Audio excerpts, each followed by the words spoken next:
Au Burkina Faso et au Mali, la junte réquisitionne une partie de la production de mines d'or. Elle réclame 200 kg à un groupe canadien par nécessité publique. Le terme réquisitionné ne doit pas être pris du pied de la tête. Les 200 kg d'or auraient été achetés au prix du marché et l'opération commerciale aurait fait l'objet d'un contrat de bonne et due forme. Le ministre des Mines qui a signé le décret ce 14 février évoque de façon un peu floue un dédommage correspondant à la valeur de l'or réquisitionné. 200 kg d'or représentent grosso modo 11 millions d'euros. Et bien les amis, avant de commencer la vidéo, n'oubliez pas de cliquer sur le petit bouton rouge situé en bas de votre petit écran pour vous abonner à la chaîne si ce n'est pas encore fait.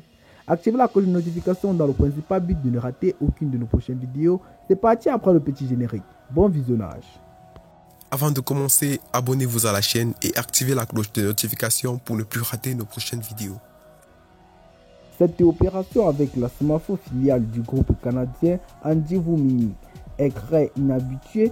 Face aux interrogations, le gouvernement a donc tenté de justifier cette réquisition en direct par le contexte exceptionnel de nécessité publique qui font de l'État à demander à certaines sociétés de lui vendre une partie de leur production. Leur première production d'exploitation du Burkina Faso et du Mali fait ou plutôt faisait sa richesse, mais depuis quelques années, à cause de la recrudescence des attaques des groupes djihadistes, à cause des enlèvements et des exécutions, à cause de l'impuissance des autorités, les entreprises minières ne se sont basculées plus au parion.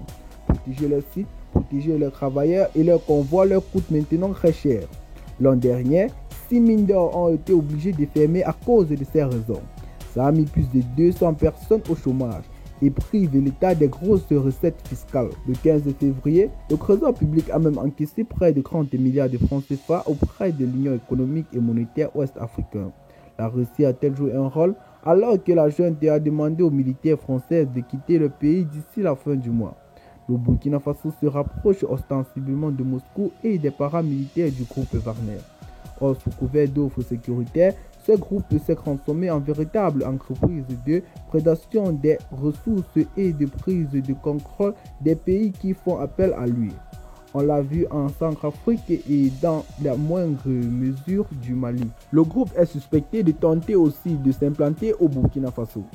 Certains mauvais esprits suggèrent que ce sont les mercenaires de Wagner qui ont soufflé aux militaires l'idée de cette réquisition d'or pour se servir au passage. Et bien les amis, c'était tout de ce qui était pour notre petite note informative. Car si vous avez trouvé la vidéo intéressante, n'oubliez pas de cliquer sur le petit bouton rouge situé en bas de votre petit écran pour vous abonner à la chaîne si ce n'est pas encore fait. Activez la cloche de notification dans le principal but de ne rater aucune de nos prochaines vidéos. À très bientôt pour une nouvelle note d'information. Bye bye.